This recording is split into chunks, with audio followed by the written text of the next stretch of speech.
Hi, Rocky Hill Church family. You know, there's no doubt that the pressure to reopen this country is rising. You know, people are ready to get back to work. They're ready to start back socializing, get back to living. You know, no one wants to live in constant restrictions. So as your pastor, I've brought together a group of wise counselors from, within the church to help guide this decision-making of reopening our church doors in this chaotic time. And we may have closed our doors, but the church has never closed. The church is a people united to share the love of Jesus, and that work, the work of the church, has never stopped. The purposes of God's church has never ceased. So over the last few months, myself and the council have met to prayerfully and systematically develop a plan to invite our church family back into the building in the safest way we know how.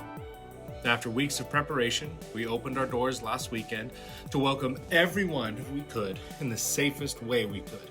We mandated the use of masks, the practicing of social distancing, the proper hand sanitizing. We designed one-way traffic, removed unnecessary touch points, and even did ushered seating. We reduced our seating capacity, equipped 2 overflow rooms, and postponed our children's ministry to all help our church return safely. All of this has been out of love for our church family. But even with all the precautions taken, we have some unfortunate news to share. One of our staff members has notified the church that they are currently under self-quarantine as they await testing results of COVID-19. Although not confirmed, this means that everyone in attendance has been potentially exposed. So what does this mean for us?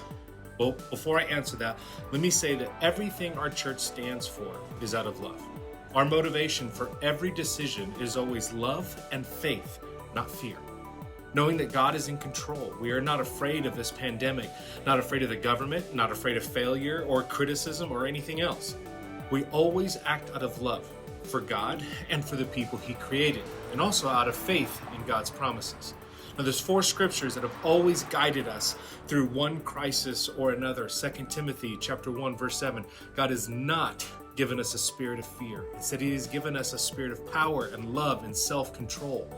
We're calm and confident and compassionate in our leadership. 1 Corinthians chapter 16, verse 14. Do everything out of love. We always ask, what is the best for the people we love and serve? Psalm chapter 31, verse 15. You are my God and my times are in your hands. We trust God's timing is perfect and patiently we wait on Him.